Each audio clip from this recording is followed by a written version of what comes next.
할렐루야. 반갑습니다. 우리 옆에 있는 분들 같이 인사하도록 하겠습니다. 예, 반갑습니다. 예, 은혜 많이 받으십시오. 예, 반갑습니다. 우리가 이제 교회에 관해서 함께 설교 말씀을 나누고 있습니다. 교회는 참 중요한 것입니다.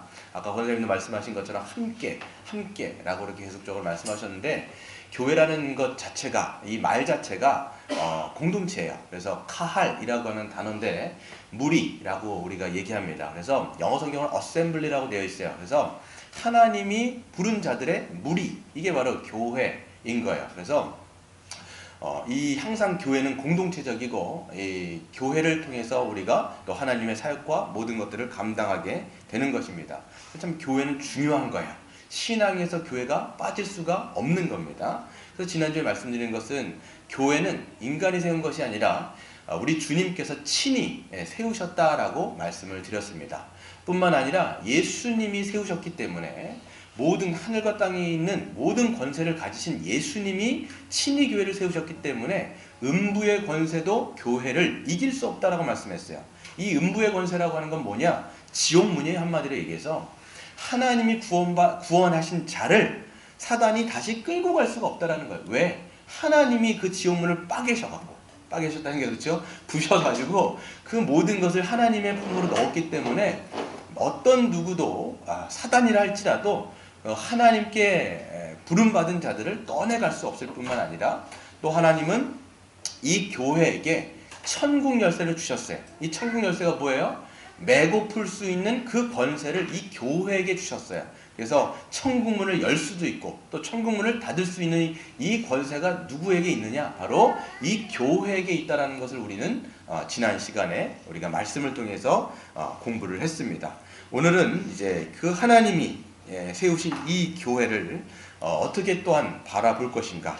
즉 하나님이 이스라엘 백성들에게 율법과 선지자들을 통해서 이루기를 원하셨던 그 하나님의 나라가 교회를 통해서 성취됐다는 것을 우리는 보게 될 겁니다. 그래서 교회는요, 이 땅 가운데 딱 신약에 등장한 게 아니에요. 사실 원래 교회는요, 창조 때부터 있었어요. 아담과 하와가 교회였고요, 이스라엘 백성들이 교회였고, 성령을 통해서 이 땅 가운데 이제 신약 교회가 탄생되어졌는데, 우리가 오늘 보게 될 건 뭐냐? 그 옛 이스라엘 백성, 구약의 이스라엘과 신약의 이 교회가 어떤 점에서 차이가 나는지 이것을 보게 되어질 것이고, 이 신약 교회가 갖고 있는 특징이 무엇인지를 오늘 더 세세하게 보도록 하겠습니다. 오늘 이제 보게 되어지면 하나님은요, 말씀드린 것처럼 하나님 나라를 꿈꿨습니다. 창세 때부터 하나님의 나라, 그러니까 하나님은 당신의 나라를 꿈꾼 거예요. 그래서 창세기와 요한계시록, 여러분 이 두 권, 이 첫 번째 책이고 맨 마지막의 책이죠. 보게 되어지면 어떤 얘기하고 있어요? 에덴 얘기하다가 새 에덴으로 끝나죠. 한마디로 말해서 땅 얘기에서 땅 얘기로 끝나는 거예요. 즉 하나님 나라에 대한 이야기를 성경 전체가 하고 있다는 것을 우리는 알 수 있습니다. 그래서 하나님은 원래 하나님 나라를 꿈꿨고, 하나님은 왕이시고 그 백성들을 통치하시면서 하나님 나라를 구현하고 다스리기를 원하셨지요. 그래서 처음에 뭡니까? 그 하나님의 통치를 받는 백성이 바로 아담과 하와였어요. 그래서 하나님께서 왕으로서 그들을 통치하시며 복된 통치 가운데 그들이 그 정말 평강을 누리도록 하나님께서 그 나라를 꿈꾸셨는데, 창세기 3장에 가면 어떻게 됩니까? 아담과 하와가 그 왕의 명령에 불순종하게 됩니다. 여러분, 우리가 웃으면 복이 온다라고 이야기하는데, 웃으면 복이 오는 게 아니라 어떻게 해야지 복이 와요? 하나님의 말씀에 순종할 때 복이 오는 거예요. 여러분, 우리 옆에 있는 분하고 같이 이야기할까요? 우리가 순종할 때 복이 옵니다. 한번 같이 얘기하십시다. 왜냐하면 하나님의 통치는 복된 통치이기 때문이에요. 예수 그리스도의 통치는 복된 통치이기 때문에 그 말씀에 우리가 순종하며 나아갈 때 복이 임하는 것이죠. 그런데 아담과 하와가 그걸 딱 거부해버린 거예요. 왕의 그 명령을 거부하고 자기가 왕의 자리에 가려고, 자기가 하나님의 자리에 가려고 그것을 거부했지요. 그것을 통해서, 그 불순종을 통해서 하나님의 나라가 깨어지는 것을 보게 돼요. 그래서 아담과 하와의 사이도 깨어질 뿐만 아니라 모든 관계들이 깨어져서 하나님 나라가 왜곡되어지고 파괴되어지는 것이 바로 창세기 3장의 이야기입니다. 그럼에도 불구하고 하나님은 하나님 나라를 포기하지 않으세요. 끝까지 그 나라를 회복하고 온전케 하시기 위해서 그 역사 가운데 모든 역사 가운데 하나님이 역사하셔서 하나님의 나라를 다시 회복하기로 작정하시죠. 그래서 부르신 사람이 누굽니까? 바로 아브라함이라는 거예요. 그래서 아브라함을 부르셔서 창세기 12장에 약속을 해주시는데 그 약속이 어떤 약속이냐면 뭐예요? 너는 내가 지시할 땅으로 가라. 그 다음에 내가 너로 말미암아 큰 민족을 이루게 하겠다. 그리고 너를 저주하는 자를 저주하고 너를 축복하는 자를 축복하겠다.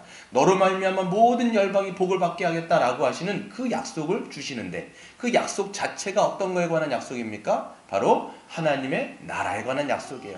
땅이 있고요, 민족이 있고요, 그 다음에 하나님의 주권이 있는, 그래서 하나님이 왕으로 그 백성들을 통치하시고 다스리시는 그 나라를 내가 다시 너로 말미암아 성취하겠다라는 약속을 아브라함의 고한 사람에게 주시는 거였어요. 근데 아브라함은요, 그 상황이 어때요? 하나님의 약속이 이루어질 수 없는 불가능한 상황 가운데 있었기 때문에 이것을 통해서 무엇을 보게 하시느냐? 네가 그 약속을 성취하는 게 아니라 하나님의 나라는 내가 너를 통해서 성취하실 거라는 것을 아브라함을 통해서 보여주는 것이죠. 그래서 가장 먼저 그 약속의 실마리를 풀어준 게 누구냐? 바로 약속의 자손인 이삭이 태어나는 거였어요. 아주 불가능한 가운데 그런 상황이었지만 이삭이 태어남을 통해서 하나님의 약속이 성취되어지는 어떤 단초가 풀리는 거죠. 여러분, 이 이삭은요, 단초예요. 그렇죠? 어떻게 될 거냐? 이 이삭을 통해서 누가 나와요? 야곱이 나오지요. 야곱을 통해서 12명의 아들들이 나온단 말이에요. 그 12명의 르우벤서부터 요셉까지 12명이 쫙 나오죠. 그 12명이 누구가 돼요? 12지파가 되는 것이고 그 12지파를 통해서 하나님의 백성인 이스라엘 백성, 즉 하나님의 나라를 상징하는, 모형하고 있는 이스라엘이라고 하는 나라가 건국이 된다는 거예요. 그것을 통해서 이제는 하나님의 나라의 모형이 생성된 겁니다. 하나님이 왕으로 또 이스라엘 백성들이 하나님의 그 통치를 받으며 그 복락을 누리면서 살아가는 하나님의 나라를 주님은 꿈꾸셨습니다. 그런데 이스라엘 백성들이 하나님의 말씀에 어떻게 합니까? 계속적으로 불순종하지요. 하나님과 맺은 언약을 자꾸 깬다라는 거예요. 그래서 하나님은 그 율법을 통해서 법을 주셔가지고, 여러분, 율법이라고 하는 게 뭐냐면 하나님의 법이에요. 그래서 그 백성이 그 율법을 지키면 하나님의 복락과 평강과 기쁨 가운데 살아가는데 자꾸만 율법에 불순종하다 보니까 또 아담적인 그 불순종을 이스라엘 백성이 똑같이 하는 거예요. 똑같이 하는 거예요. 똑같이 하는 거예요. 계속 그 언약을 깨는 겁니다. 그랬을 때 결국 하나님은 선지자를 통해서 하나님이 다시 새 언약을 맺을 거라는 것을 천명하십니다. 즉 언약에 실패한 옛 이스라엘과는 전혀 다른 새로운 하나님의 백성의 탄생을 예고하는 거예요. 그러니까 여러분, 선지서를 보면요, 예레미야, 에스겔, 이사야서 쭉 보면요, 새 언약을 주세요. 내가 다시 언약 맺을 거야. 이전과는 전혀 다른 언약을 맺을 건데 너희와는 전혀 다른 또 다른 백성이 탄생될 거야. 지금 누굴까요? 신약의 교회예요. 우리가 말씀 한번 찾아볼까요? 예레미야서 31장의 말씀을 찾아보겠습니다. 예레미야서 31장 31절부터 34절.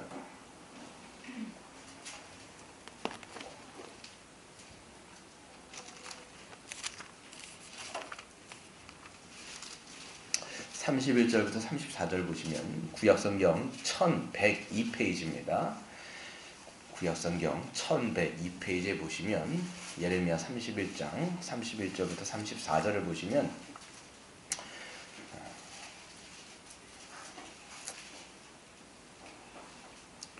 읽겠습니다. 여호와의 말씀이니라. 보라, 날이 이르니니 내가 이스라엘 집과 유다 집에 새 언약을 맺으리라. 이 언약은 내가 그들의 조상들의 손을 잡고 애굽 땅에서 인도하여 내던 날에 맺은 것과 같이 아니할 것은, 애굽 땅에서 인도하여 내던 게 뭐예요? 출애굽 때 이스라엘 백성과 맺은 언약과는 어떻다는 거예요? 똑같다는 거, 다르다는 거예요? 다르다라는 겁니다. 그렇죠? 다른 언약을 내가 맺을 것은 내가 그들의 남편이 되었어도 그들이 내 언약을 어떻게 했어요? 깨트렸습니다. 여호와께서 말씀하시고요.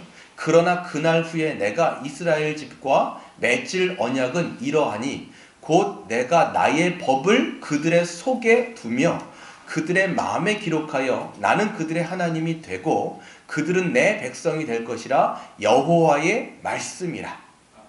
여러분 보세요. 하나님께서 이제는 하나님의 법을 어디 안에다 두신다라는 거예요. 마음속에다 아예 심겨주신다라는 거예요. 이식하신다라는 거예요, 여러분. 이스라엘 백성은요, 율법을 어떻게 받았냐면 이 법판에다, 모세가 보면요, 이 돌판에다 받은 거예요. 그 10계명을 받았는데 이때는 우리 안에 있는 게 아니라 밖에 있었어요. 율법의 조문이라는 거예요. 그래서 이게 고린도전서에 보면요. 근데 이 법을요, 아예 마음속에다가 심어가지고 이식해버린다라고 하나님은 말씀을 하고 있는 것이죠. 그래서 에스겔 제가 읽도록 하겠습니다. 36장에 보시면 또 새 영을 너희 속에 두고 새 마음을 너희에게 주되 너희 육신에서 굳은 마음을 제거하고 부드러운 마음을 줄 것이며 또 내 영을 너희 속에 두어 내 율례를 행하게 하리니 너희가 내 율법을 지켜 행할지라 라고 말씀하세요.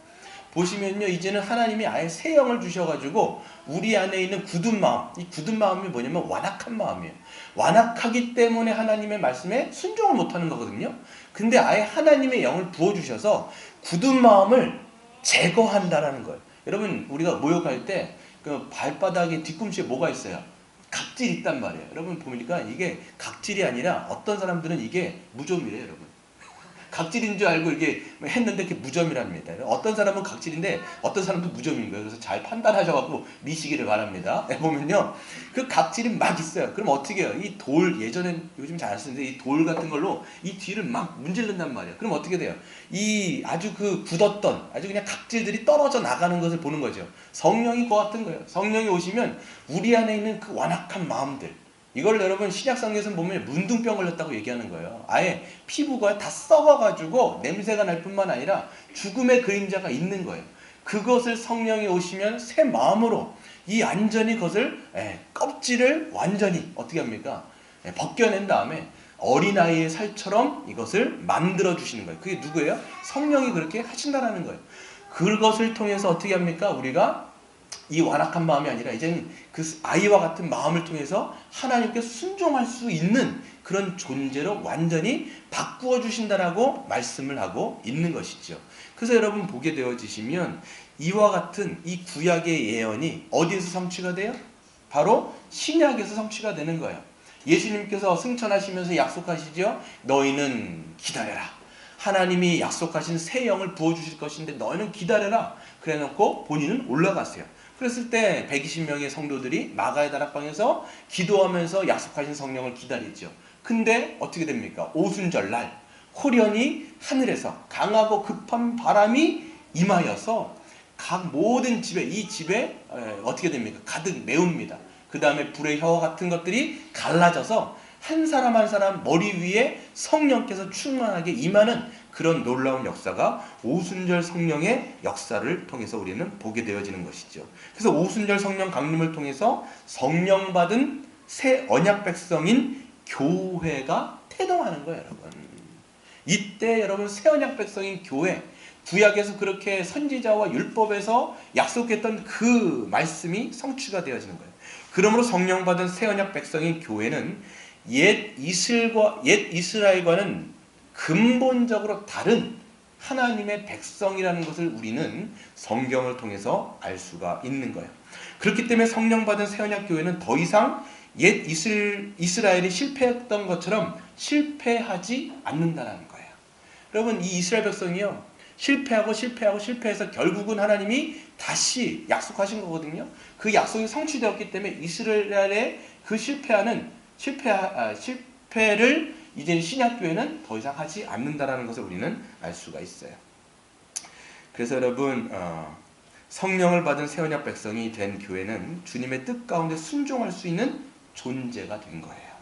성령 받은 자는 새로운 피조물이 되었기 때문에 새로운 삶으로 순종이 가능하게 된 겁니다. 여러분, 예를 들어서 어떤 죽어있는 사람이 있어요. 딱 죽어가지고 전혀 미동도 할 수 없어요. 그런 사람을요, 잠깐 깨우는 거예요. 야, 일어나. 그리고 저기 한 바퀴 한번 돌아와봐. 그러면요, 이 생명이 없기 때문에 이 사람은요, 절대로 그 명령에 반응을 할 수가 없어요. 그런데 이 사람에게 생명을 넣어서 일으킨 다음에 산 사람에게 명령하는 것이죠. 넌 저기 가서 걷고 뛰어라 라고 명령을 하면 이 사람은 어떻게 합니까? 생명을 가졌기 때문에 이제는 걸을 수도 있고 뛸 수도 있고 전봇대를 돌아올 수도 있는 거예요. 마찬가지입니다. 새 언약교회인 이 교회는 성령을 받았기 때문에 하나님의 말씀에 반응할 수 있는 거예요. 이제는 우리가 더 이상 하나님의 말씀에 불순종할 수밖에 없을 거야 라고 생각하면 안 돼요. 순종할 수 있는 존재이기 때문에 순종할 수 있는 거예요, 여러분. 근데 여러분, 우리 교회 가운데 퍼져 있는 그런 생각들이 있어요. 어떤 생각이냐면 패배주의예요. 패배주의. 어떤 거냐면 늘 하다 보면 내 삶 가운데 맨날 실패고 넘어지고 맨날 불순종하는 모습들이 있다 보니까 그래. 하나님의 말씀을 우리는 순종할 수 없을 거예요. 하나님의 말씀은 늘 우리에게 거룩하라고 말씀하시는데 뭐 어떻게 누가 거룩하게 살아가? 라고 끊임없이 실패하는 마음, 그 속에 아주 깊숙이 뿌리내려 있는 거예요.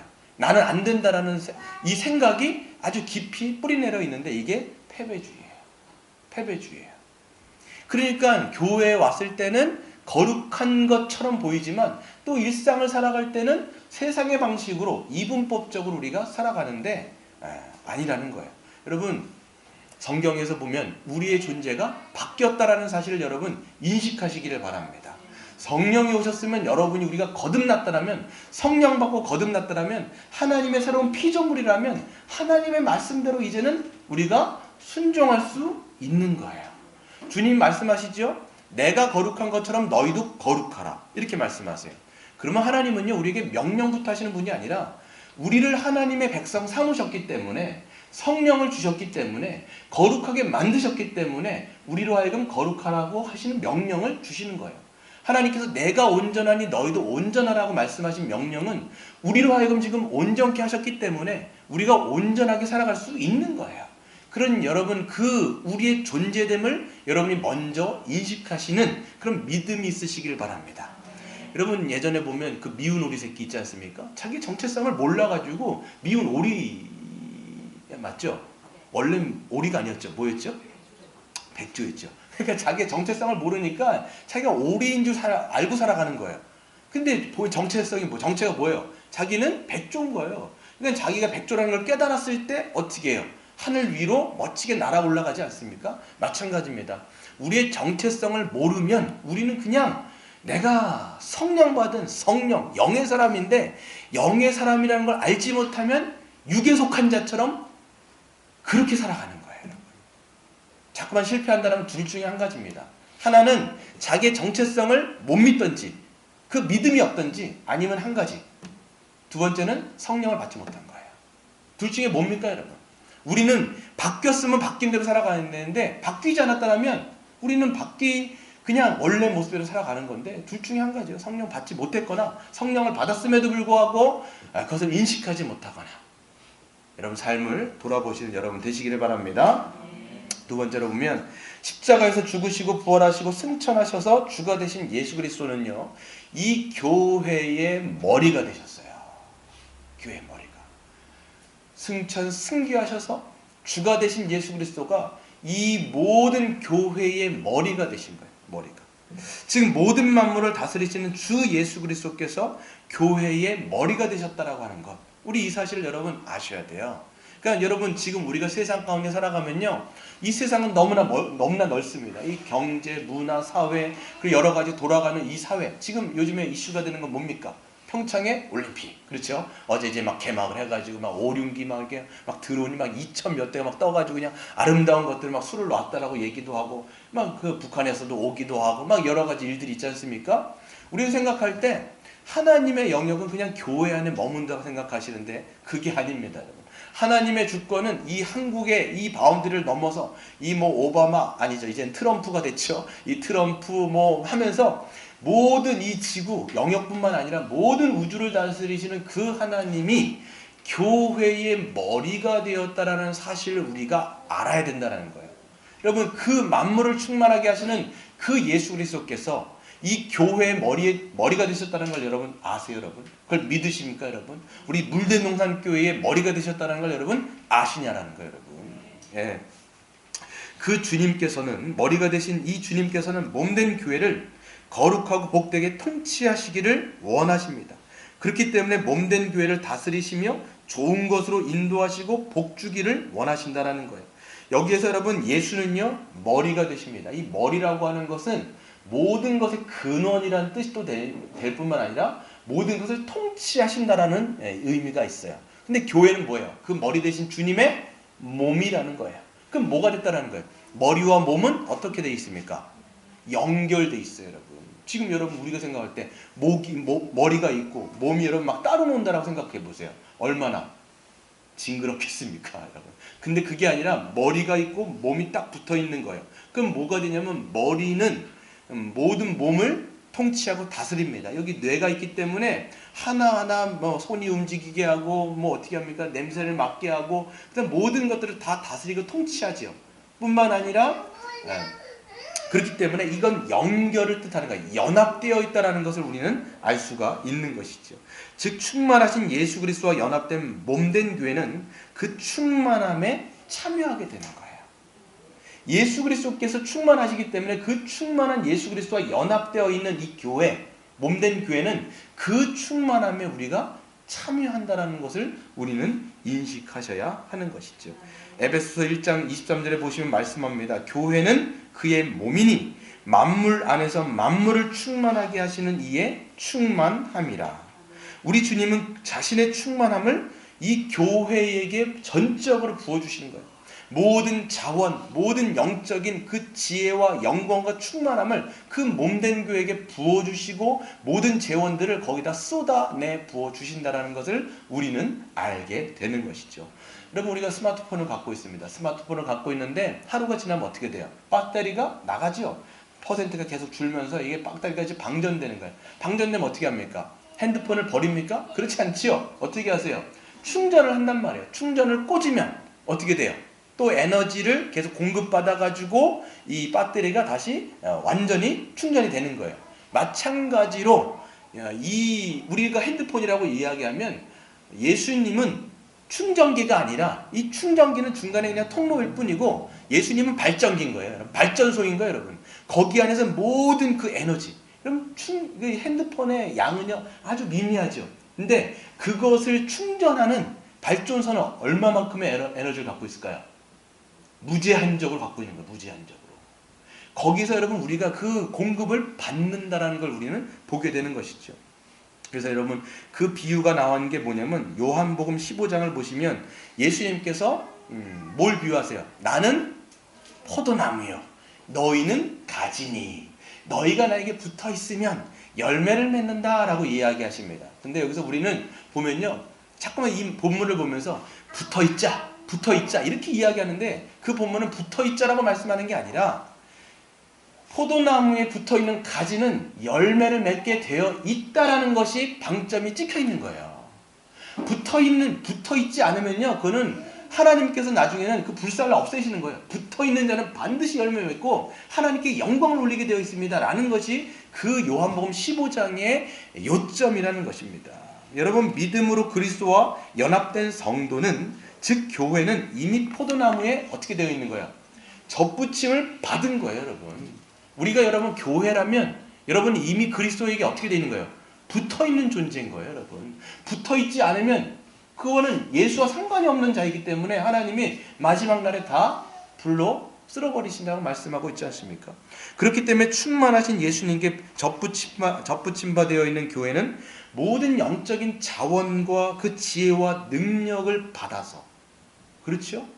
포도나무의 줄기 안에서 뿌리 안에서 나오는 모든 영적인 공급을 통해서 가지에게 그 자원이 가고 그 자원이 가갖고 결국 여러분은 어떻게 되는 거예요? 열매를 맺게 되어 있는 것이죠. 그 열매가 뭔지 아십니까?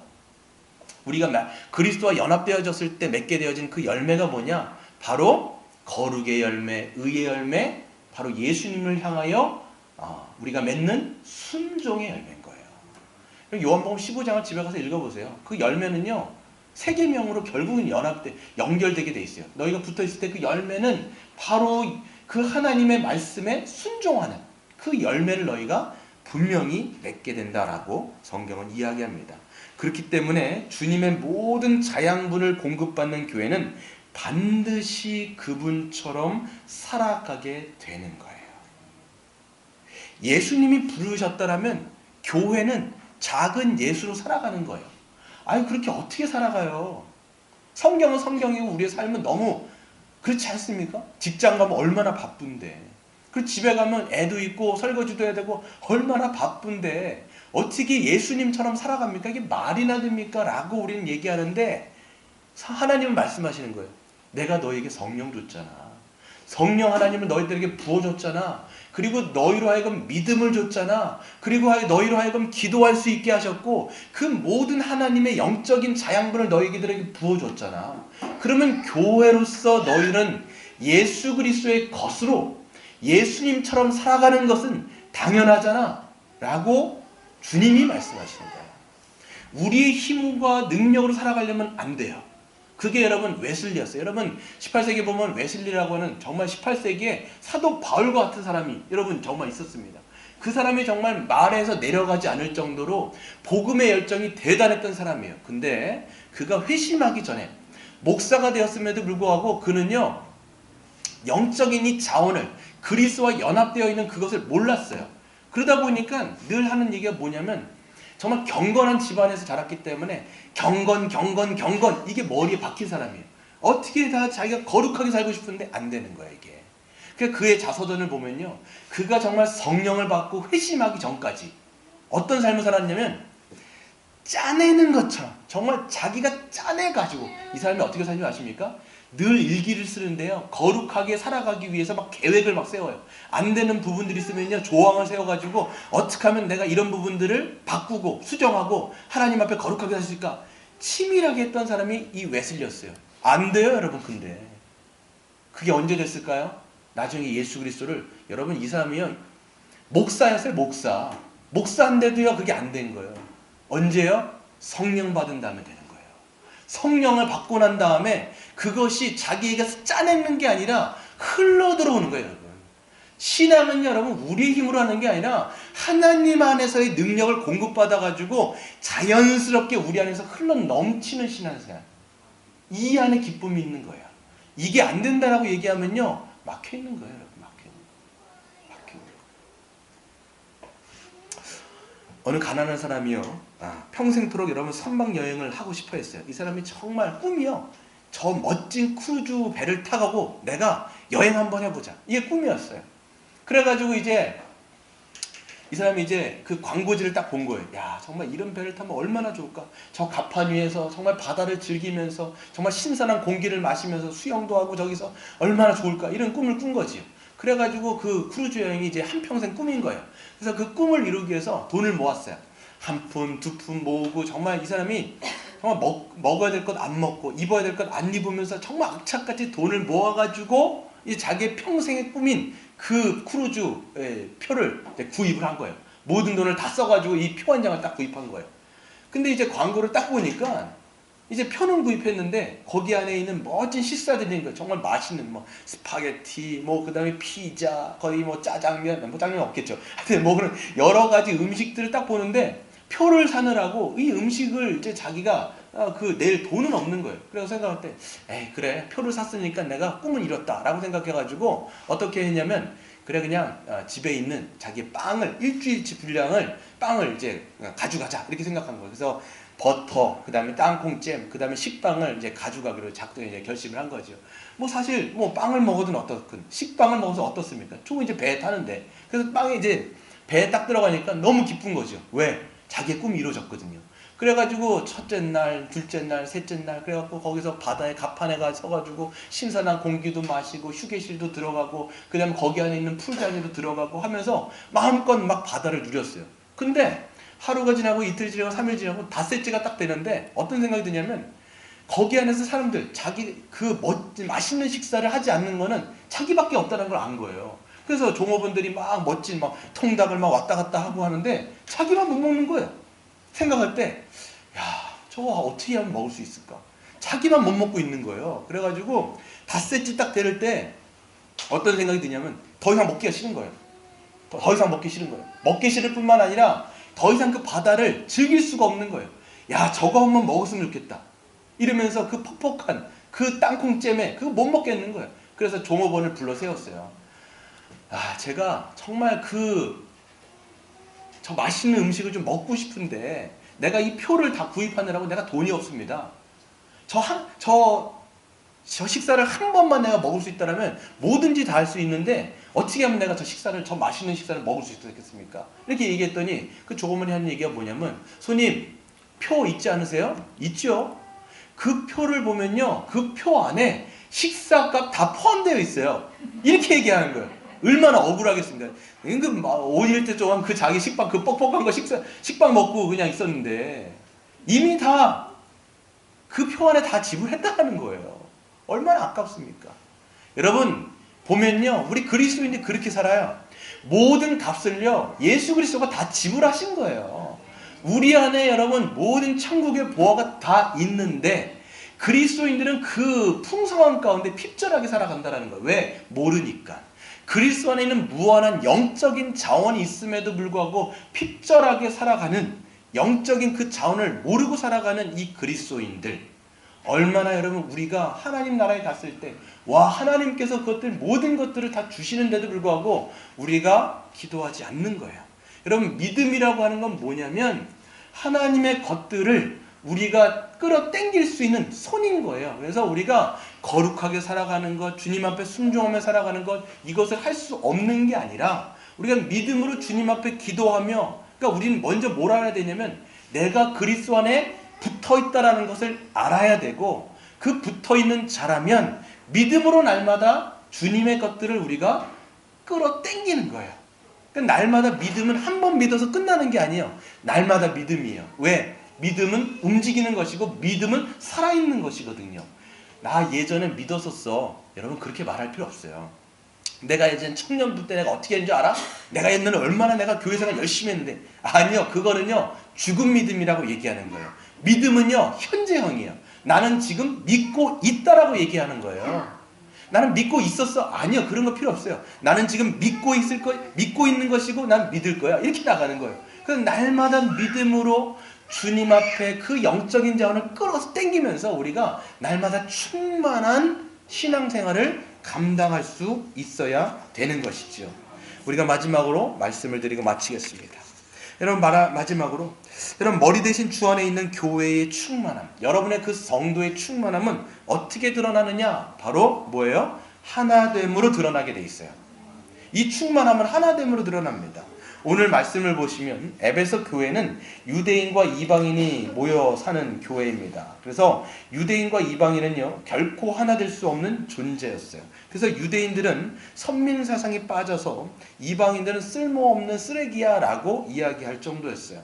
그래서 유대인들 입장에서 이방인을 어떻게 보느냐, 하나님은 왜 저런 이방인을 만드셨지? 라고 하면서 질문을 던져요. 근데 결국은 답이 뭐냐면, 저 이방인들을 지옥의 땔감으로 만들기 위해서 하나님께서 만드셨구나 라고 여길 정도로 유대인들은 자기만 선민이라고 생각하는 게 유대인이었습니다. 그렇기 때문에 이 유대인과 이방인은요 결코 하나로 섞일 수 없는 물과 기름의 관계였습니다. 하지만 충만하신 예수 그리스도께서는요 이 하나 될 수 없는 이 둘을 하나로 만드셨어요. 완전히 하나 된 새로운 존재로 만드셨다는 거예요. 그래서 오늘 말씀 한번 읽어볼까요? 시작. 그는 우리의 화평이신지라 둘로 하나를 만드사 원수된 것 곧 중간에 막힌 담을 자기 육체로 허시고 법조문으로 된 계명의 율법을 폐하셨으니 이는 이 둘로 자기 안에서 한 세 사람을 지어 화평하게 하시니. 아멘. 그러니까 뭐예요? 유대인과 이방인 사이에 뭐가 있어요? 중간에 막힌 담이 있습니다. 이 중간에 막힌 담은 뭐냐면 율법의 조문이었습니다. 그래서 이 유대인들은 어떻게 생각하냐면 자신들이 율법을 갖고 있기 때문에 율법이 없는 저 이방인들을 개취급했다라는 거예요. 근데 문제는 뭐냐면 율법을 가지고는 있으나 이 유대인들이 율법을 지킬 수가 있었어요, 없었어요? 율법에 순종이 안 된다는 거예요. 그렇기 때문에 율법은 모든 사람들을 정죄하잖아요. 지킬 수 없으니까 정죄당하여 율법의 저주 가운데 있을 수밖에 없는 실존이 바로 유대인들의 실존이었습니다. 반면에 이방인들은 율법이 있었어요, 없었어요? 율법이 없었습니다. 율법이 없었음에도 불구하고 로마서 2장에 보면 율법의 기능을 누가 하고 있어요? 양심이 한다라는 거예요. 그러니까 이방인들은 율법이 없지만 양심이 율법의 기능을 하기 때문에 이방인들도 율법의 정죄를 당하는 것처럼 양심으로 말미암아 정죄를 당하게 된다라는 것이죠. 여러분 잘 생각해 보시면 그렇기 때문에 율법을 가지고 있는 유대인이나 율법을 가지고 있지 않는 이방인이나 다 율법의 저주 가운데 들어갈 수밖에 없는 그런 인간의 실존을 가지고 있었다라는 거예요. 그렇죠? 둘 다 율법의 저주와 정죄, 심판 가운데 있을 수밖에 없는 존재인 것이죠. 그렇기 때문에 누가 오셨어 이 땅 가운데? 유대인을 위하여 이방인을 위하여 예수 그리스도께서 이 땅 가운데 오셔서 누구도 지킬 수 없는 그 율법의 요구를 다 지켜 행하심으로 말미암아 내가 다 이루었다라고 말씀하심으로 말미암아 자기의 육체로 율법을 폐하시고 완전케 하심으로 말미암아 어떻게 했어요? 유대인이나 이방인이나 그리스도 안에서 완전히 하나된 새로운 피조물로 만드셨다라는 것이 성경의 선언인 것이지요. 그래서 여러분 15절에 보면 한 새 사람을 지었다라고 이야기하는 거예요. 영어 성경에 보면 one new man이에요. 완전히 새로운 인류. 세상에는 전혀 없었던 그 인류가 이제는 교회를 통하여 그리스도 안에서 완전히 새로운 공동체로 하나님이 빚으시고 창조하셨다라고 성경은 선언하고 있는 것이지요. 그러므로 교회는 믿음으로 그리스도 안에서 완전히 하나된 공동체인 것이요. 하나됨으로 말미암아 충만함을 누리게 되는 것입니다. 여러분, 하나됨이라고 하는 것은 원래 하나님께서 창조된 백성의 본질적인 특성이었어요. 그래서 보게 되시면 아담과 하와가 여러분 어때요? 하나로 창조하셨죠? 아담이 혼자 있을 때 하나님은 어떻게 말씀하셨어요? 얘가 혼자 독처하는 것이 좋지 못하다 말씀하시면서 이 아담을 위해서 누구를 지으세요? 하와를 지으시는 거예요. 그러니까 얘가 어떻게 해요? 막 맨날 돌아다니니까 돌아다닐 때 재워가지고 갈빗대를 하나 뜯어가지고 그 갈빗대로 어떻게 합니까? 하와를 지으시는 거예요. 만약 여러분 재우지 않고 막 돌아다니고 있는데 갈빗대를 뽑아보면 여러분 어떻게 될까요? 아담 엄청 아프겠죠. 그러니까 하나님 잔인하신 분이 아니겠죠. 그러니까 얘를 재우신 다음에 갈빗대를 뜯었다는 건 뭐냐면 얘 몸에서 나왔다라는 거예요, 이게. 그러니까 이 부부라는 것도 마찬가지예요. 여러분 한 몸이잖아요. 그러니까 뭐라고 해요? 이제는 부부가 어떻게 됩니까? 남자가 부모를 떠나 그 아내와 합하여 둘이 한 몸이 되는 거예요. 그래서 여러분 이 가정이라는 게 뭐냐면 한 몸 된 공동체예요. 이거는 뭘 상징하는 거냐? 예수 그리스도 안에서 교회는 그 뭡니까? 나왔다라는 거예요. 그러니까 예수와 교회는 하나로 묶여 있다라는 것을 보여주는 것이죠. 창조 때부터 여러분 하나된 공동체, 하나된 사회를 하나님은 원래 꿈꾸신 거예요. 근데 아담의 불순종으로 한 몸됨이 쫙 쪼개졌죠. 그러면서 역사 가운데 계속적으로 뭐가 진행되어지느냐? 그때서부터는 하나가 아니라 반목과 분열과 갈등과 대적, 적대 이런 문화들, 나라와 나라가 싸우고 민족이 민족과 싸우고 가정조차도 깨어지는 거예요. 창세기 4장에 보시면 깨어진 다음에 바로 무슨 사건 나오는가? 가인과 아벨 사건이 그래서 등장하는 거예요. 사랑했던 그 한 몸이 깨어지자 형이 아우를 돌로 때려 죽이는 사건. 그게 여러분 창세기 4장에 바로 등장하는 것 아닙니까? 그 역사가 지금도 여러분 계속되어지는 거예요, 여러분. 이게 이 민족 가운데 여러분 하나 되어 있는 공동체가 어디 있습니까? 이데올로기로 사회가 분열되고요. 하나 되었던 가정도 깨져 있어요, 여러분 보게 되어지면. 그게 지금 우리 안에 있는 모든 문화와 사회와 모든 영역 가운데 다 갈등이 조장되어 있는 거예요. 근데 여러분 그런 역사 가운데 예수 안에서 완전히 하나된 공동체를 만드셨는데 그게 뭐예요? 교회라는 거예요. 그러니까 여러분 세상에는 없는 공동체예요. 회사가 여러분 하나 된다고 생각하시면 이윤 때문에 지금 그냥 단순하게 모여있는 집단이죠. 사회도 마찬가지입니다. 이데올로기로 여러분 다 짜갈라져 있어요. 가정도 마찬가지예요. 혈연이라고는 이야기하지만 이게 여러분 운명 공동체가 아니에요. 왜 그러냐면 가정으로 여러분 우리가 혈연 집단이라고 이야기하지만 예수님이 오실 때 믿는 자들은 하나님께 가지만 믿지 않는 자들은 나뉘는 거예요. 운명이 갈린다는 거예요. 가정에서도 믿는 자는 가지만 믿지 않는 자는 나뉘게 돼 있어요. 그렇기 때문에 내세까지도 우리의 운명이 결정지지 않습니다. 근데 오직 누구만? 교회만. 그리스도 안에 있는 교회만 영원토록 그리스도 안에서 하나됨을 우리가 누리는 공동체가 교회인 거예요. 한 믿음, 한 소망, 한 사랑 가운데서 우리가 살아가는 것이 교회인 것이지요. 그렇기 때문에 여러분, 이제 하나님께서 구원받았다라고 얘기하면 개인적으로 생각하지 마세요. 함께 그리스도 안에 있다라는 것을 늘 머리 가운데 있어야 돼요. 신앙생활은 그렇기 때문에 개인적인 신앙생활이 없어요. 신앙은요, 공동체적인 거예요. 왜? 함께 구원받았거든요. 근데 우리 가운데 자꾸만 여러분 개인적으로 신앙생활, 그러니까 어떻게만 보면요, 자꾸만 하나님과 나와의 관계만 생각하시는 분이 있어요. 그래서 말씀 듣고 찬양하고 기도하고 자기와 하나님과의 관계. 근데 여러분 이거는요, 한 축이 완전히 없는 거예요. 보면요, 예전에도 보면요, 그냥 예배만 드리고 어떻게 해요? 성도와의 교제를 안 하고 그냥 막 가잖아요. 그렇지 않습니까? 그때 예전에 발산동에 보면 그분들 그냥 교회는 들어오기 싫고 그냥 왔다 갔다 하는 가난한 성도들. 그럼 보면요, 가난한 성도가 여러분 거꾸로 하면 뭐예요?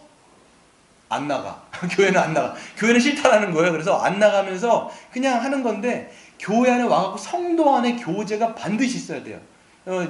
이번 주에 이제 사도신경을 할 텐데, 우리가 믿음의 대상 중에 하나가 뭐예요? 내가 성령을 믿사오며 거룩한 교회와 성도의 교제를 믿는 거예요. 성도의 교제를 믿는 거예요, 여러분. 그만큼 여러분 함께 우리가 그리스도 안에 있다라는 것 자체가 얼마나 중요한지를 보세요. 여러분, 예수 그리스도의 십자가를 보시면 십자가가 어떻게 돼 있어요? 수직적인 관계와 수평적인 관계가 다 있죠. 예수님의 십자가를 통해서 하나님과 나와의 관계가 회복되어졌을 뿐만 아니라 지체와 지체와의 관계도 회복되었다라는 게 뭐예요? 십자가라는 거예요. 십자가를 통해서 이제는 우리가 그리스도 안에서 하나로 되었다라는 것을 믿을 때 우리는 그리스도 안에서 신앙생활을 온전히 감당할 수가 있는 겁니다. 사람들은 신앙생활을 하면서 나는 부족하고 연약하다, 그래서 실패한다라고 생각을 해요. 근데 그 이야기 안에 뭐가 있는 거냐면 바로 그리스도 안에서 하나 된 공동체가 없기 때문이에요. 그리스도는요, 우리를 하나로 모아서 충만한 것을 다 부어주셨어요.